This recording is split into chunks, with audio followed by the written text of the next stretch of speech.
구약의 말씀 레위기서와 신약의 말씀 히브리서인데요. 함께 두 본문 다 봉독하도록 하죠. 레위기 1장 1절부터 9절까지의 말씀입니다. 여호와께서 회막에서 모세를 부르시고 그에게 말씀하여 이르시되 이스라엘 자손에게 말하여 이르라. 너희 중에 누구든지 여호와께 예물을 드리려거든 가축 중에서 소나 양으로 예물을 드릴지니라. 그 예물이 소의 번제이면 흠 없는 수컷으로 회방문에서 여호와 앞에 기쁘시게 받으시도록 드릴지니라. 그는 번제물의 머리에 안수할지니 그를 위하여 기쁘게 받으심이 되어 그를 위하여 속죄가 될 것이라. 그는 여호와 앞에서 그 수송아지를 잡을 것이요 아론의 자손 제사장들은 그 피를 가져다가 회막문 앞 제단 사방에 뿌릴 것이며 그는 또 그 번제물의 가죽을 벗기고 각을 뜰 것이요 제사장 아론의 자손들은 제단 위에 불을 붙이고 불 위에 나무를 버려놓고 아론의 자손 제사장들은 그 뜬 각과 머리와 기름을 제단 위에 불 위에 있는 나무에 버려놓을 것이며 그 내장과 정강이를 물로 씻을 것이요 제사장은 그 전부를 제단 위에서 불살라 번제를 드릴지니 이는 화제라 여호와께 향기로운 냄새니라. 아멘. 우리 이어서 히브리서 말씀 9장 11절에서 15절까지 말씀도 읽겠습니다. 그리스도께서는 장래 좋은 일의 대제사장으로 오사 손으로 짓지 아니한 것 곧 이 창조에 속하지 아니한 더 크고 온전한 장막으로 말미암아 염소와 송아지의 피로 하지 아니하고 오직 자기의 피로 영원한 속죄를 이루사 단번에 성소에 들어가셨느니라. 염소와 황소의 피와 및 암송아지의 죄를 부정한 자에게 뿌려 그 육체를 정결하게 하여 거룩하게 하거든. 하물며 영원하신 성령으로 말미암아 흠 없는 자기를 하나님께 드린 그리스도의 피가 어찌 너희 양심을 죽은 행실에서 깨끗하게 하고 살아계신 하나님을 섬기게 하지 못하겠느냐. 함께 읽겠습니다. 이로 말미암아 그는 새 언약의 중보자시니 이는 첫 언약 때에 범한 죄에서 속량하려고 죽으사 부르심을 입은 자로 하여금 영원한 기업의 약속을 얻게 하려 하심이라. 아멘. 오늘은 우리가 예배에 대해서 예배의 주제 가지고 말씀을 나누고 예배합니다. 우리 안성화 전사님 나오실 때 할렐루야로 맞이하죠. 할렐루야.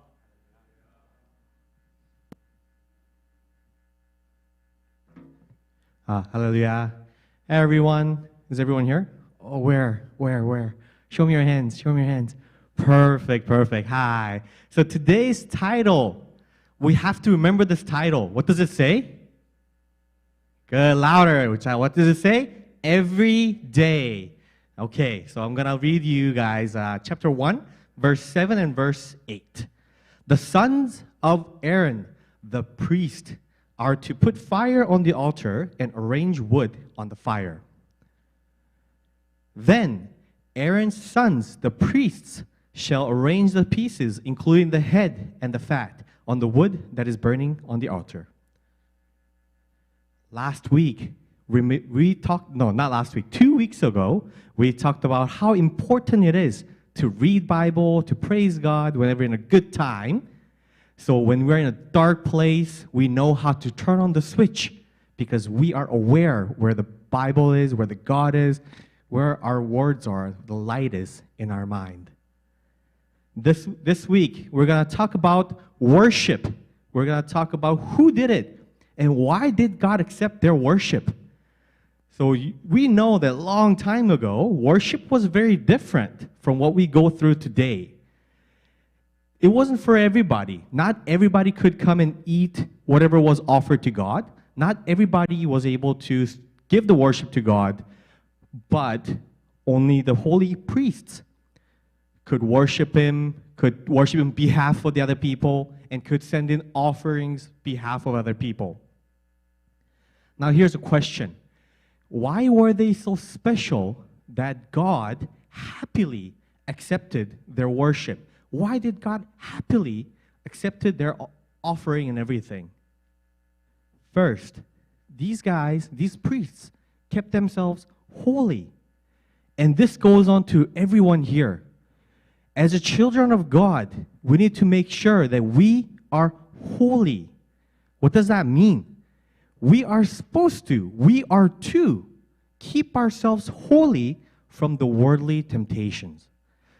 Right now in our society, there's a lot of temptations, a lot of sweet and fun, luring stuff that asks you to come and join them. For example, first, the world tells you to have fun first, tells you to be happy first.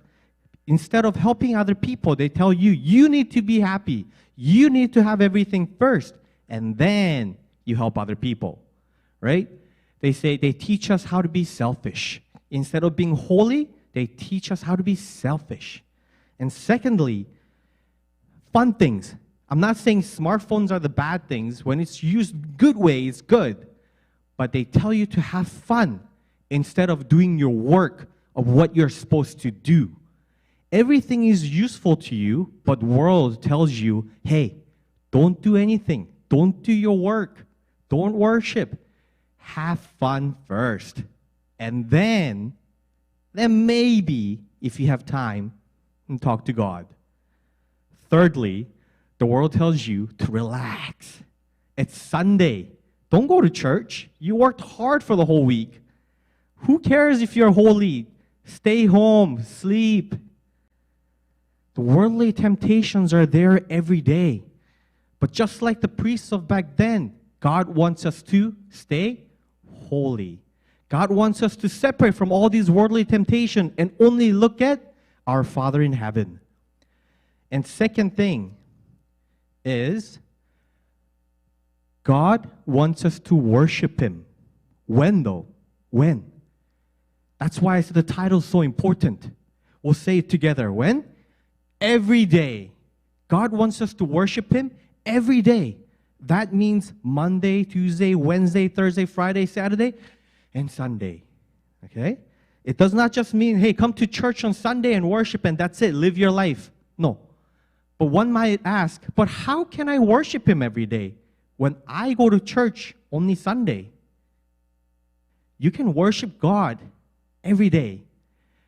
Many examples are out there, but to name a few examples, you can worship Him by obeying your words, obeying your parents' words, saying, okay, I listen to them, I'll do what they say to make a happy family. Happy family, you're giving it back to God. You're worshiping Him through your family. And secondly, is tidying things up. It's not important that you're cleaning things up or not, but it's important because when you play and have fun, you are to make sure that you clean up everything in order to not make the other person clean up for you. So that's what I mean by cleaning up yourself. When you're worshiping, you're not just saying, okay, I'm doing this because it's fun for me, but the hard part, tough part, Mom, Dad, you do it. No. We have to finish what we started, and that is an action of worship. And thirdly, compliments. When you're hanging out with your friends, when you're in a group setting, complimenting each other. Yes, it's fun to say, ha ha, you did it wrong, ha ha, you're not good. But saying, hey, you did a great job. Hey, you know what today? You look beautiful today. Those compliments are words of God. You're sharing it. You're making sure that everything becomes holy within your group, within your daily life. And obviously, lastly, worshiping, praising, reading Bible, doing QT every day. So these two things are what we need to remember. But the most important thing about these two things is that we're not negotiating. You know what I mean? We're not saying, God, Monday, Wednesday, Friday, Saturday, and Sunday I'll worship you, and I'll stay holy, but any other days, don't talk to me. I'll live my life. No, we're not making a deal. We're obeying God's word 100% and saying, God, I will be staying holy. I will worship you every day, every minute of my life. And when you do that, God will reveal Himself through you, Through you, your friends will know what God's love is. Through you, your friends will know what holiness is. And that's what we want. Okay, so let's repeat this after me. Okay, every day,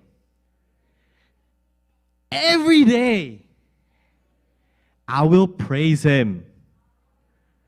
Awesome. I'll see you guys next time. Bye.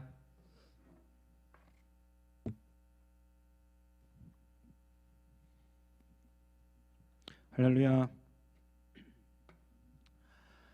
What is worship? We have a tendency to limit worship to something that we do on Sundays when we come to church. But is it? Is it? Worship is more than that. Worship is more than that, as we will see in our passage today. After Exodus from Egypt, God gives specific, very detailed instructions to the Israelites through Moses on how to bring an offering to God. And there were 5 different kinds of offering: burnt offering, grain offering, fellowship or peace offering, sin offering, and guilt or trespass offering. Today's passage in Leviticus shows how burnt offerings were supposed to be done. When the sacrificial animal is brought for offering, it couldn't have any blemishes or sickness, meaning it had to be in a perfect condition. Also, the worshiper would place their hand on the head of the animal. It says in verse 4, Leviticus chapter 1, verse 4, it says this: "You are to lay your hand on the head of the burnt offering, and it will be accepted on your behalf to make atonement for you." Amen. By laying their hands on the animal, the worshiper confirmed that the animal was taking their place as a sacrifice, not only to wipe off the sins they committed, but to restore their relationship with God. And as you can see with all the details of the offering, when you look at the procedures, they're like a glimpse or a preview of Jesus' sacrificial death on the cross for us.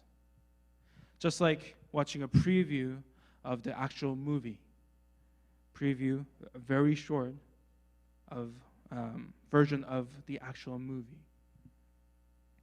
And so Jesus gave the final and the perfect offering, became the perfect priest, sinless priest, and the perfect sacrifice, sinless sacrifice at the same time. Because Jesus did not have any blemish, and he was sinless. Jesus was sinless and perfect.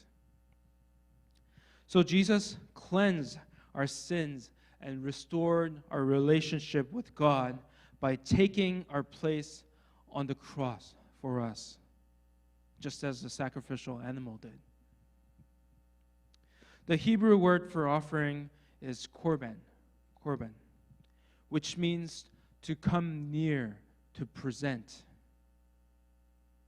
Jesus allowed us to do this, to korban, to come near to God, to present ourselves to God by dying on the cross.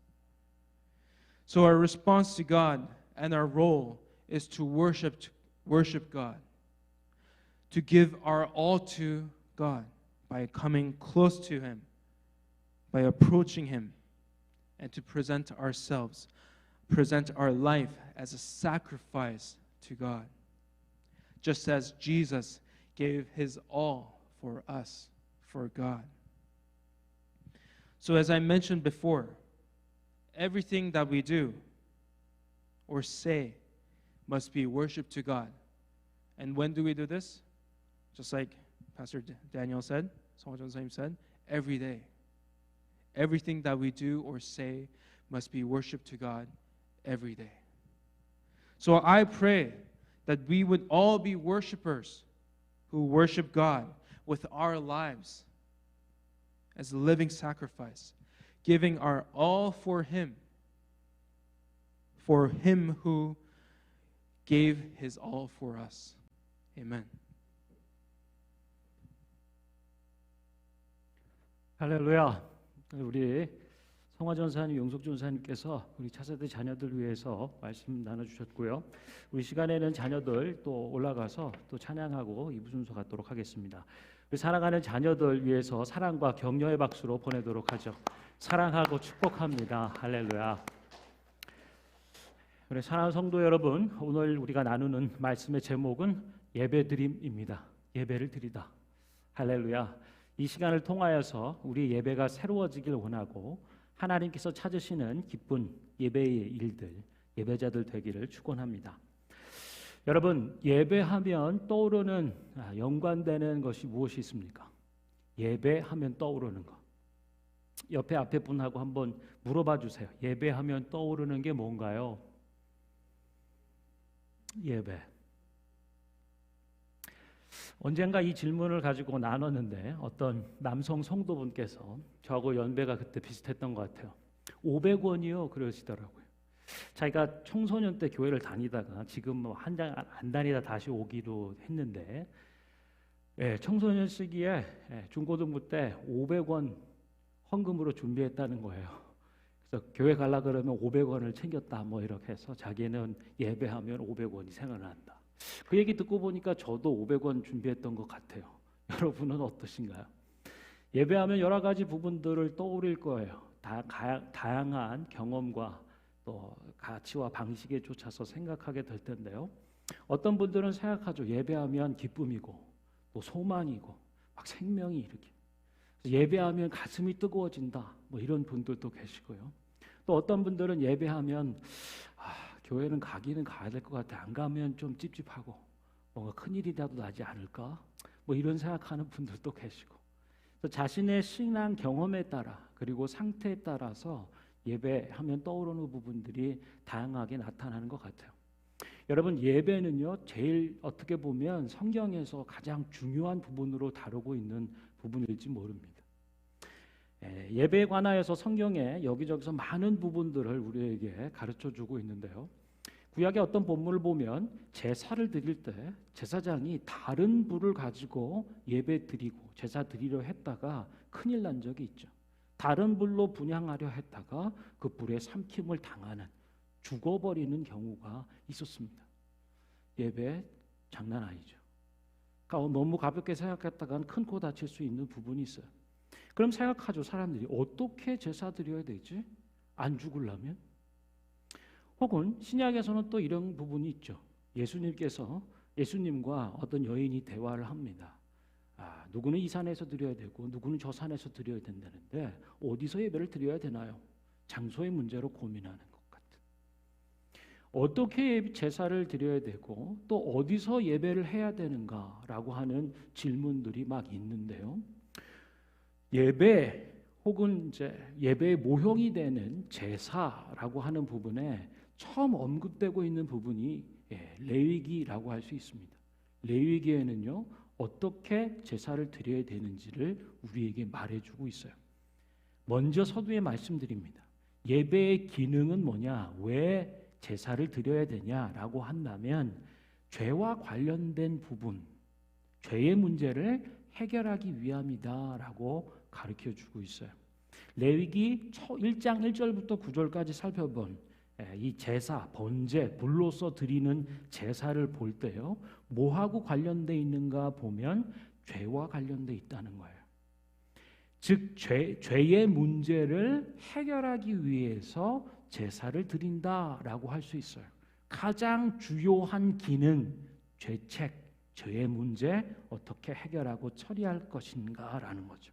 그러면 근본적으로 한번 생각해 보는 겁니다. 죄라는 건 그럼 뭐냐? 다른 정의들이 참 많습니다. 여러 정의들이 많습니다만 오늘은 이 부분에 주목하고 싶어요. 그 마음에 하나님 두기를 싫어하며 이것이 죄의 본질입니다. 하나님 없이 살아가는 것, 내 뜻대로 사는 것, 하나님 없이 내 뜻대로 내가 원하는 대로 내 소견에 좋아 보이는 대로 사는 것, 하나님으로부터 등 돌리고 멀리 떠나는 것, 내가 주인 되고자 하는 것, 뭐 이런 것이 죄의 본질이라고 할 수 있어요. 그 마음에 하나님 두기를 싫어하며 내 뜻대로 살고자 하나님을 거절하는 것, 그것이 죄의 본질입니다. 그런데 이 죄의 결과는 뭐냐라고 한다면 단절됨이에요. 그리고 분리됨입니다. 무엇으로부터요? 하나님과 단절되는 거예요. 하나님과 분리되어 살아가는 겁니다. 죄된 인생이 죄의 결과로서 살아가는 모습은 살아있는 듯 하지만 실상은 죽은 것과 같은, 화병에 꽂혀 있는 꽃들과도 같다라고 할 수 있어요. 지금은 살아있는 것 같고 꽃 향기를 드러내지만 얼마 지나지 않아 시들어 죽어버리는 것을 우리가 알고 있는 거죠.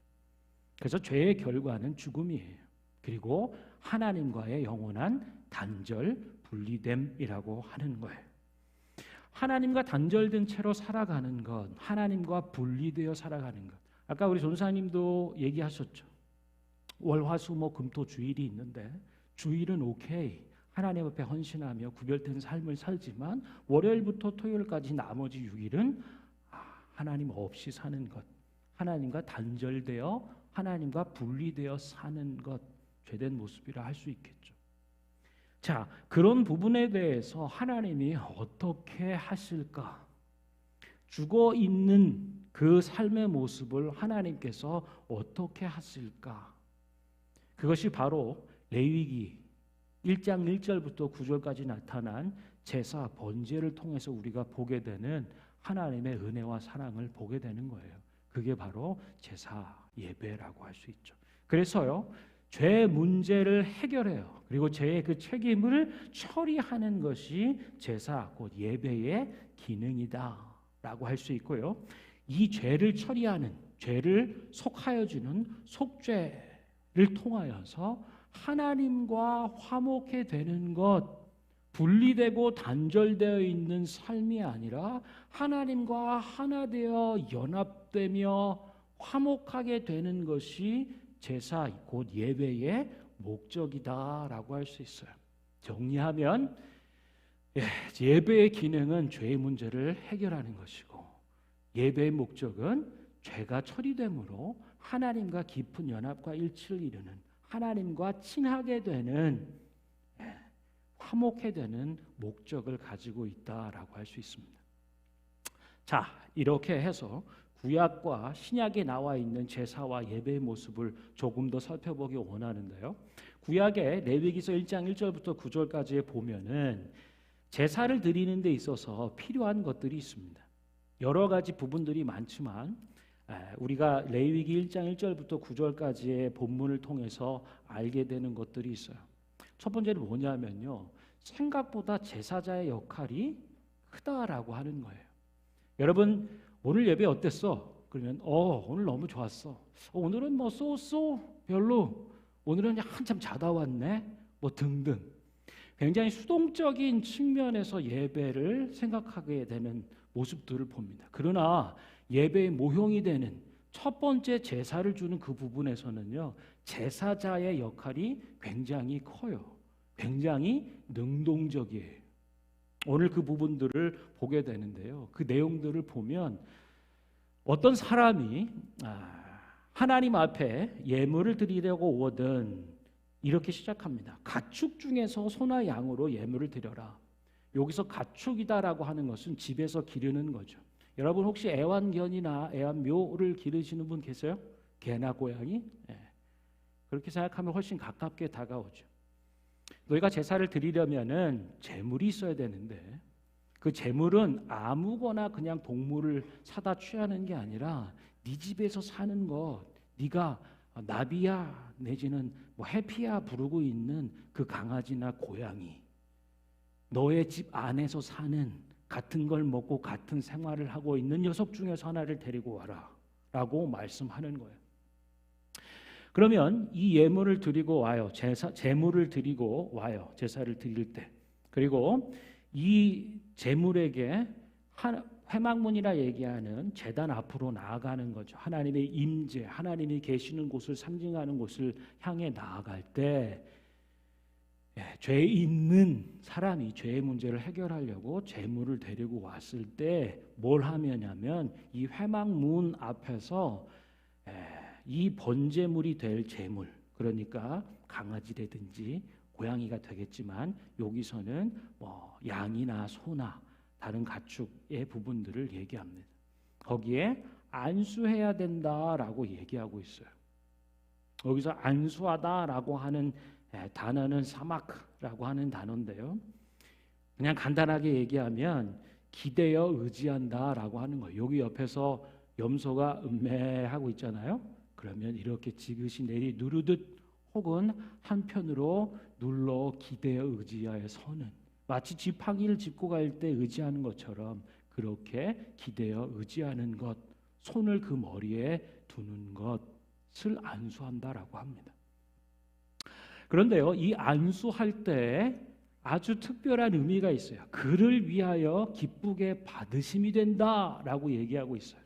그를 위하여, 이 재물을 가지고 온 제사자를 위하여, 혹은 죄의 문제를 처리하거나 해결하려고 재물을 데려온 그를 위하여 기쁘게 받으심이 된다라고 하는 거죠. 안수할 때 기대어 이것을 의지하여 하나님 앞으로 나아가려 할 때 no, 죄 있는 모습으로 나에게 나아올 수 없어라고 거절된다면 길이 없어요. 처리할 방법이 없어요. 그러나 하나님이 그 길을 열어주신다는 거예요. 누굴 위해서요? 죄 있는 제사자를 위해서. 안수하나 기대어 이 재물에 의지하여 나갈 때 죄인을 위하여 기쁘게 받으심이 된다. 예를 받으시는 거예요. 그럼 무슨 일이 있는가 보면, 안수를 하여서 기대어 의지하여 나갈 때 제사자를 위하여 기쁘게 받아들여 주시고요, 그를 위하여, 제사 드리는 죄인을 위해서 속죄가 된다라고 얘기하는 거예요. 여기서 속죄가 된다라고 할 때 이 단어의 의미는 기본적으로 덮어준다라는 거예요. 벗어서 수치스러움을 느낄 때 덮어주는 것 같아요. 상처가 나서 아플 때 그것을 덮어주는 것과 같은 그 의미를 가지고 있죠. 그래서 조금 더 신학적인 부분을 얘기하면 닦아준다, 깨끗이 씻어낸다라는 단어를 갖는, 의미를 갖는 것이 속죄하다라는 뜻이에요. 특별히 더럽혀짐에서 깨끗해지는 것, 그것을 속죄의 의미라고 하는 거예요. 그런데 전제는 무언가의 희생에 의해서 깨끗해진다라고 하는 의미를 가지고 있습니다. 그러면 여기까지 주의를 기울여서 들었다면 뭔가가 작동되고 있는 것을 생각해 볼 수 있는 거죠. 죄 지은 죄인이 죄의 문제를 해결하기 위하여, 곧 하나님과의 분리됨, 단절됨의 문제를 극복 처리하기 위해서 재물이라고 하는 것을 가지고 오고 그거에 기대에 의지하여 설 때 하나님이 이것을 받아주신다, 기쁨으로 받아주신다. 그리고 그것을 죄를 속하여 주는, 그것의 희생을 통하여서 더럽혀진 것을 깨끗이 씻어주는 속죄가 되게 해준다라는 것을 말해주는 거죠. 여기서 신학적인 두 가지가 있습니다. 이 기대어 의지할 때 무슨 의미가 있는가? 그를 위하여 기쁘게 받으신다라고 하는 것의 의미는요, 동일시예요. 따라해 보시겠어요? 동일시. 무슨 얘기죠? 동일하게 여겨준다는 거예요. identification. 얘하고 나하고 동일시. 혹은 전가. 따라해 보시겠어요? 전가. transfer. 이쪽에서 저쪽으로 옮겨감을 얘기하는 거죠. 기대어 의지하여 서는 거예요. 하나님 앞에 죄인이. 그럴 때 그를 위하여 기쁘게 받아주실 때 무슨 일이 있는가라고 한다면 죄 있는 나와 죄 모르는 짐승이, 가축이 동일시된다 하나님 앞에. 혹은 내 죄가 더럽혀짐이 이것에게 옮겨간다라고 하는 것을 하나님이 여겨주신다는 거예요. 그리고 나서 무슨 일을 하는가? 이제 제사를 드리는 제사자가, 죄인이 이 가축을 죽이는 겁니다. 칼을 들어서 잡는 거죠. 그리고 잡는 거로 끝나는 게 아니라 그 각을 뜬다라고 표현하는 거죠. 피스로 나누는 거예요. 도축, 도살 같은 일들을 하는 겁니다. 꽤 많은 일들을 하는 거예요. 그 끝이 아니라요. 얘를 씻어요. 물로. 피를 씻고 기름이 엉겨진 부분들을 씻는 일들을 제사자가 하는 거예요. 자, 이 적극적이고 능동적인 제사자의 역할을 보세요. 제사장이 있어야만 제사를 드릴 수 있습니다만 오히려 제사장은요, 제사자가 제사를 드릴 수 있도록 돕는 역할들을 해요. 이제 죽이고 각을 뜨고 씻긴 그것을 불살라 하나님 앞에 향기로 올려드릴 수 있도록 나무를 벌려주는 일들을 제사장이 해요. 가져온 것을 불을 지펴서 태울 수 있도록 불을 준비해 주는 것을 제사장이 합니다. 그러나 여러분, 가축을 잡으려 할 때 여러분 도살이나 도축의 얘기들을 보시면요, 예전에 뭐 그것이 알고 싶다, 막 소를 무게를 받아서 타는데 막 물을 먹여갖고 막 트럭에다 갖다 싣는데 막 내리려고 그랬는데 안 내려요. 소가 알아요. 뭔가 느낌이 이상해. 가면 죽을 것 같아. 끝까지 버텨요.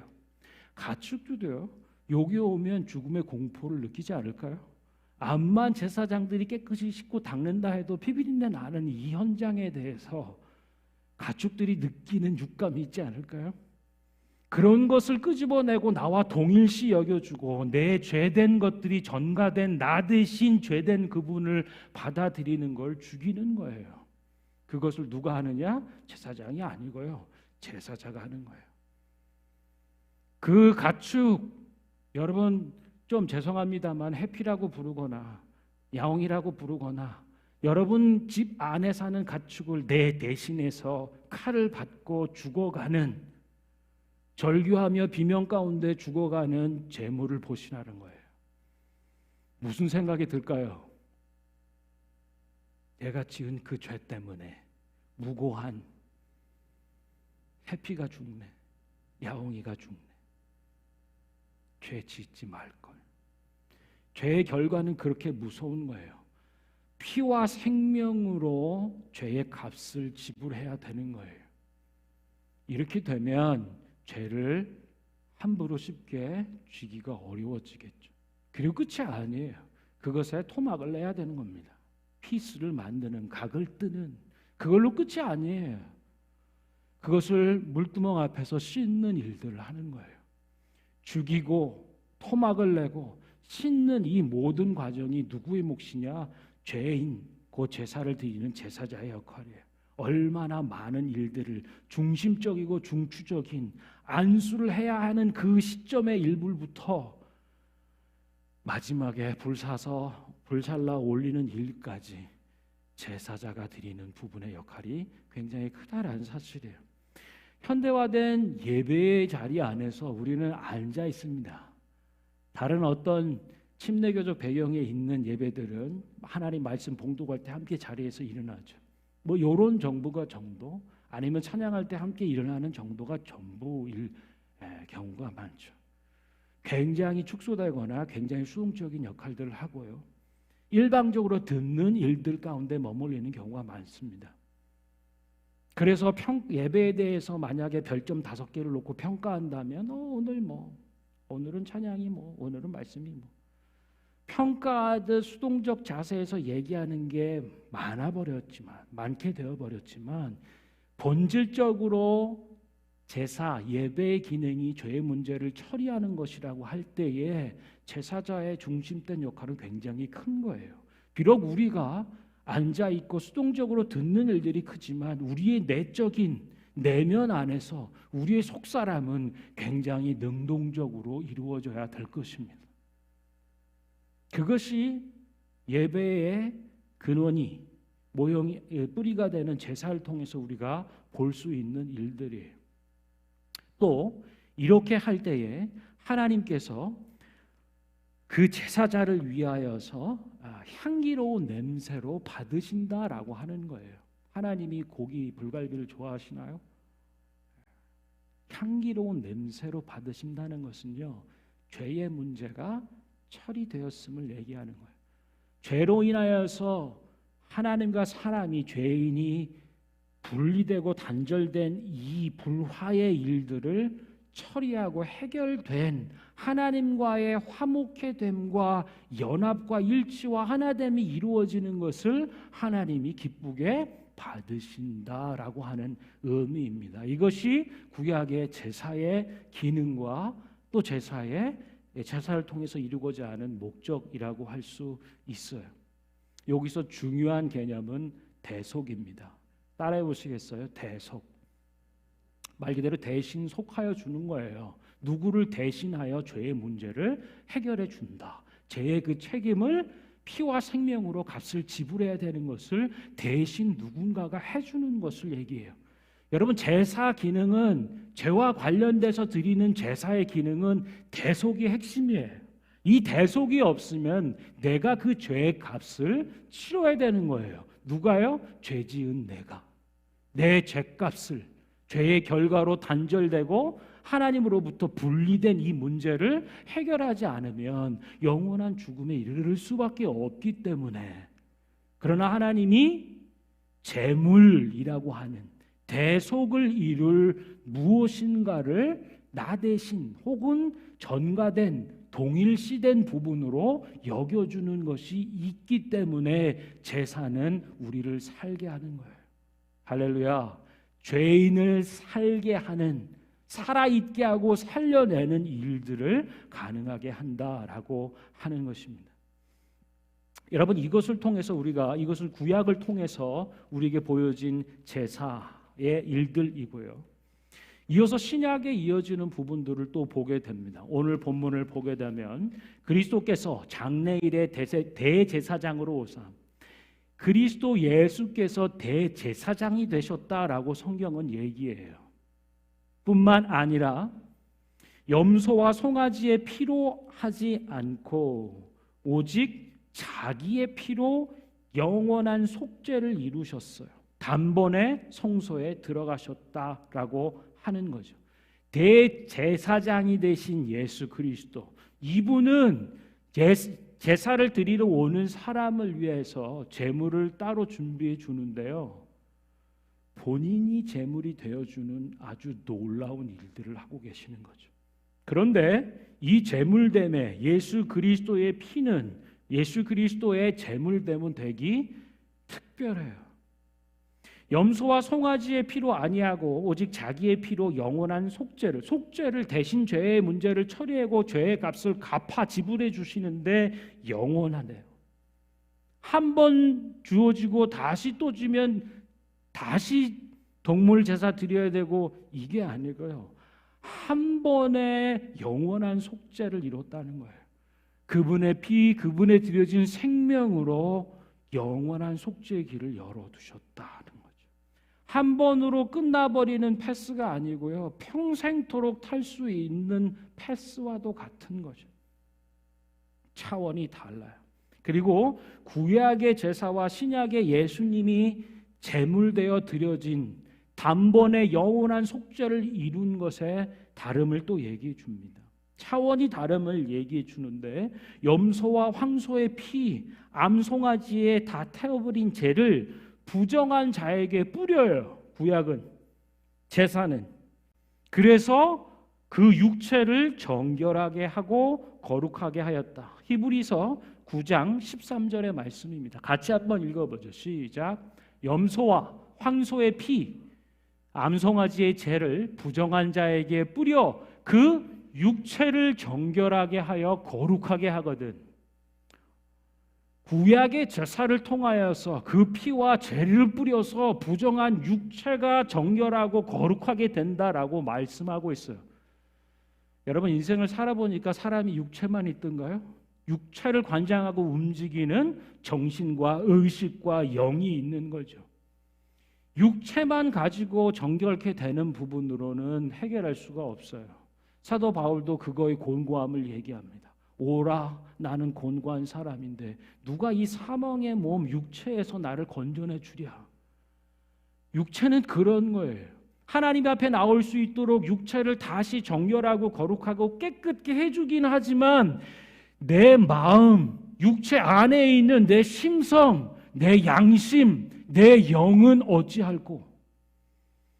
구약의 제사와 제물은 육체적인 것에 머물러 있는 한계를 얘기해 주는 거예요.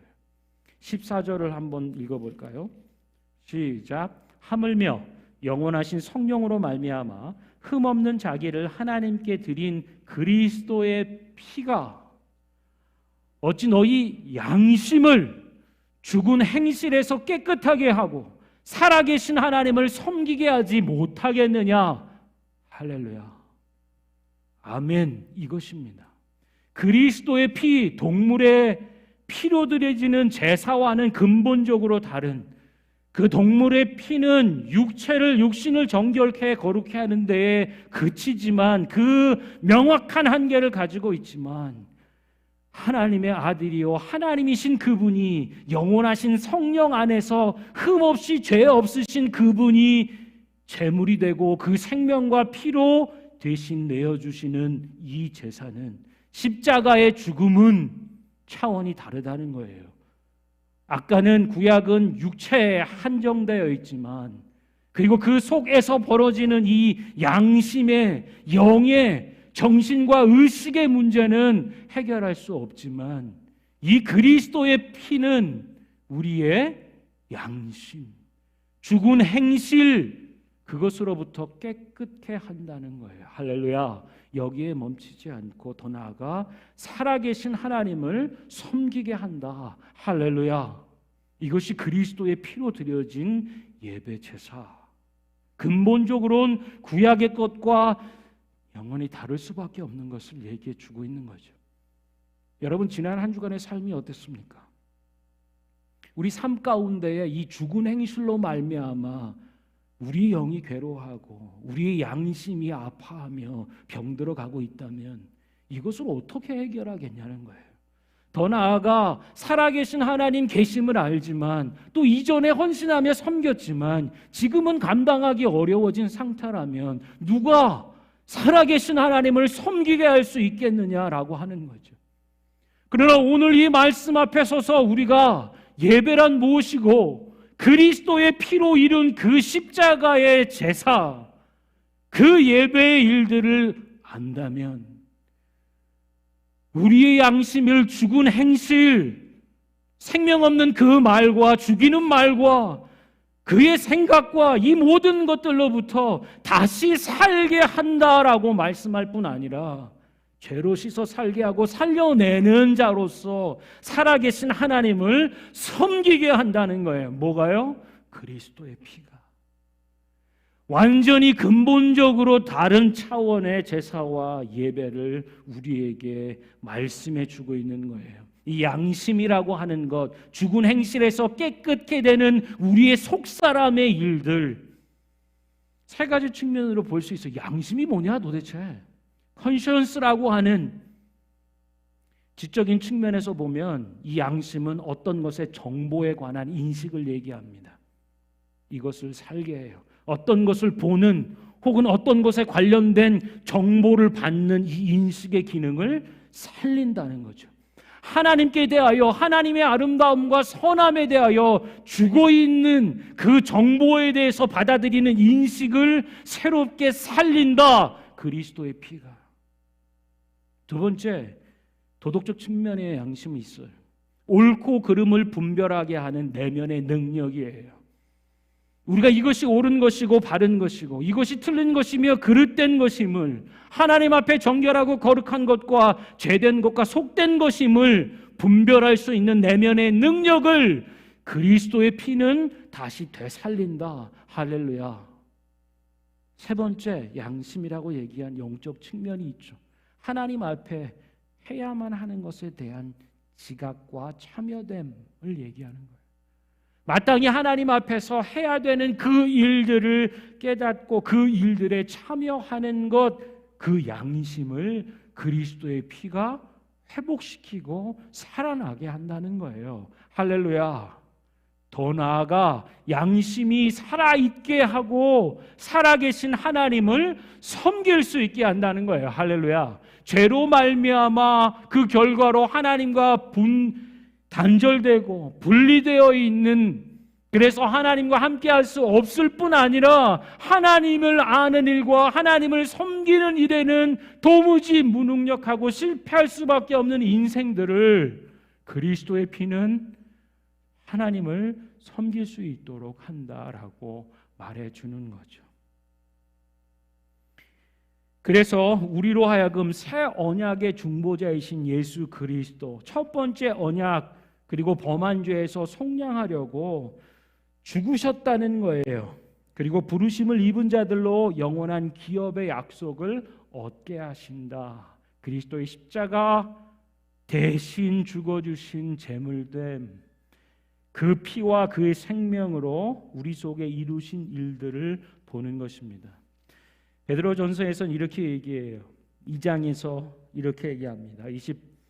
24절은요, 제가 읽어드릴게요.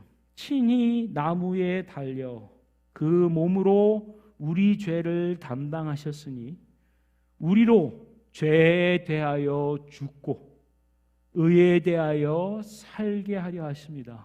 아멘. 예수 그리스도께서 친히 나무에 달려 우리의 죄를 대신해서 죽으신 이유는 우리로 죄에 대하여 죽고 우리로 의에 대하여 살게 하기 위함이다. 그리스도의 죽음과 그리스도의 피, 십자가의 대속의 죽음의 일들은 우리로 죄에 대하여 죽고 하나님께 대하여 살게 하기 위함이다라고 말씀해 주시는 것입니다. 사랑하는 성도 여러분, 오늘 우리 예배를 얘기할 때 500원? 우리가 하나님 앞에 어떤 거를 마련하고 준비해야 되는 것에 분주한 상태? 혹은 오늘 예배 가야 되나? 이런 지경에 있다면 우리 예배 새로워져야 합니다. 그러나 어떻게 우리 예배를 새롭게 할까요? 예배를 향한 우리의 중심과 고백을 그 누가 그 무엇이 우리를 새롭게 살려낼 수 있을까요? 오늘 말씀은 분명히 우리에게 말씀해요. 그리스도의 피가 너희의 양심을 죽은 행실로부터 깨끗게 하고 더 나아가 살아계신 하나님을 섬기게 한다라고 말씀합니다. 성도 여러분, 우리가 자리에 앉은 채로 예배하고 있지만 예배가 드려지는 한순간 한순간 한 예배의 요소를 통하여 우리는 우리의 죄를 보는, 죄를 깨닫는, 그리고 이 죄의 문제를 대신하여 속죄해 주시는 대속물 대신 예수 그리스도를 보는 거예요. 여러분 기억하십니까? 안수라고 하는 독특한 것, 기대어 의지하여 설 때에 동일시 내지는 전가된 부분으로 삼아 주시기 때문에 그를 위하여 기쁘게 받아주심으로 속죄가 된다라고 말씀하는 거죠. 이 시간 여러분 가운데, 우리 가운데 내 예배를 새롭게 하기 원하시는 분, 주님을 의지하십시오. 우리를 위하여 대신 십자가에 달려 죽으신 그분의 생명과 피로 이루신 값진 새 생명과 소망, 그것으로 나아가기 위하여 우리는 주님을 붙잡는 것이고 주님을 의지하는 줄로 믿습니다.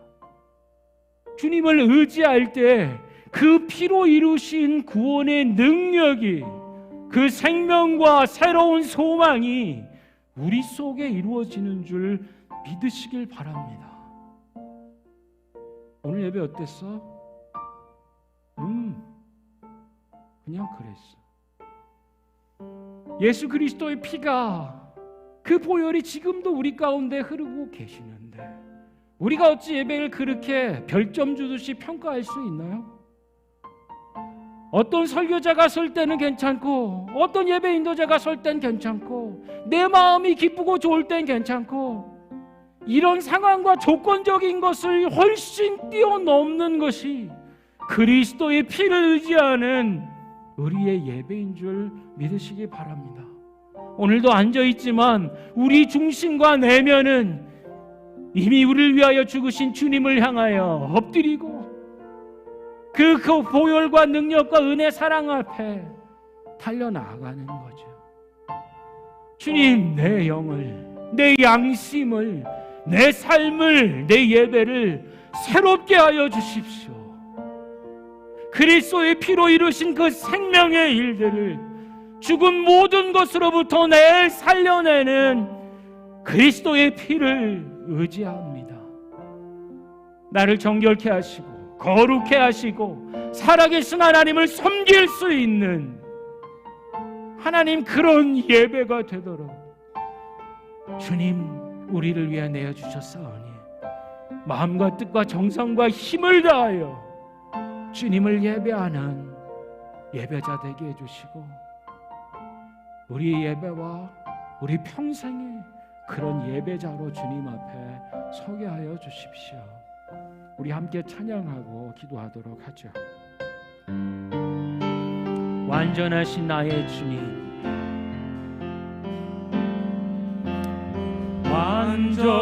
완전하신 나의 주, 그의 길로 날 인도하소서. 행하신 모든 일 주님의 영광 다 경배하. 우리 한 번 더 찬양합시다. 완전하신 나의 주님, 완전하신 나의 주, 그의 길로 날 인도하소서. 행하신 모든 일 주님의 영광 다 경배합니. 예배합니다.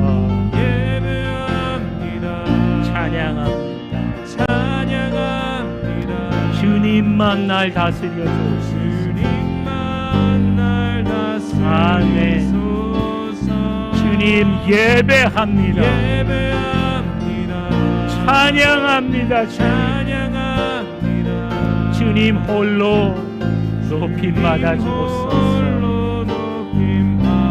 예배합니다. 예배합니다. 찬양합니다.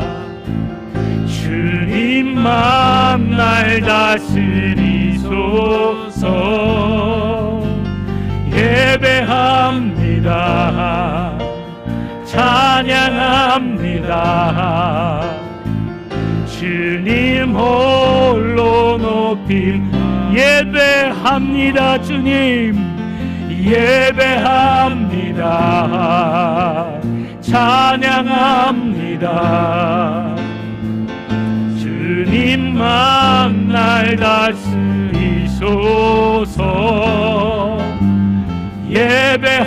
예배합니다. 찬양합니다. 주님 홀로 높이 받으소서.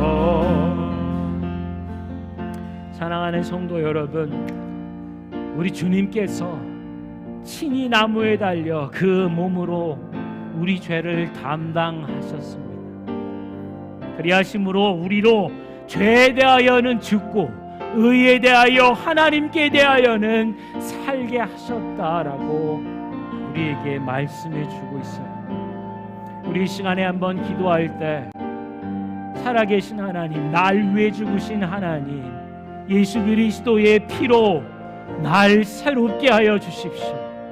그리스도의 피로 내 양심, 내 영혼, 내 속사람을 죽은 행실로부터 다시 살게 하여 주시고 살아계신 하나님을 섬기는 자로 나를 삼아 주옵소서. 우리의 예배를 새롭게 하여 주시고 완전하시고 온전하신 예배의 영광 가운데 이르게 하여 주옵소서.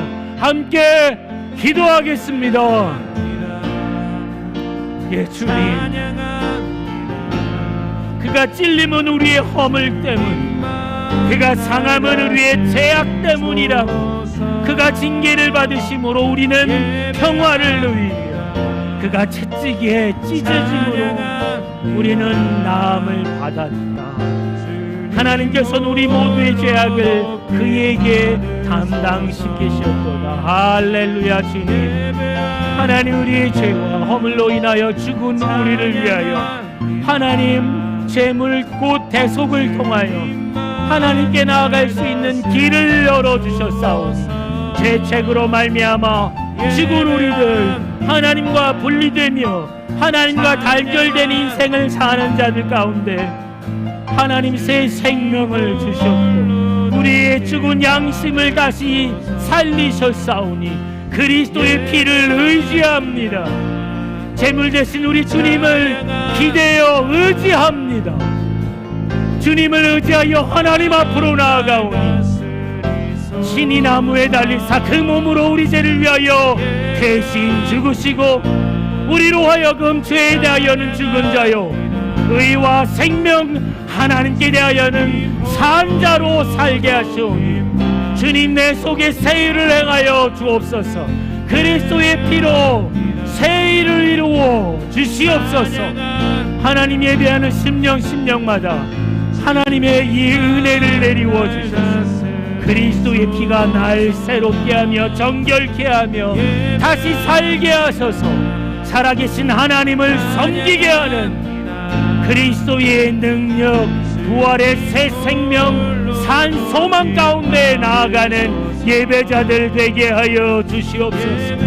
하나님, 그 누구 그 무엇도 이룰 수 없는 하나님 없이 살아가는 인생들, 하나님과 단절된 인생들이 주님께 돌아올 수 있도록 십자가에 달려 죽으시고 사망과 죽음의 권세를 깨며 무덤 가운데서 다시 사신 부활하신 주님의 영광과 권능과 생명을 찬양하오니 예배하는 모든 심령들마다 그리스도의 보혈로 새롭게 하여 주시옵소서.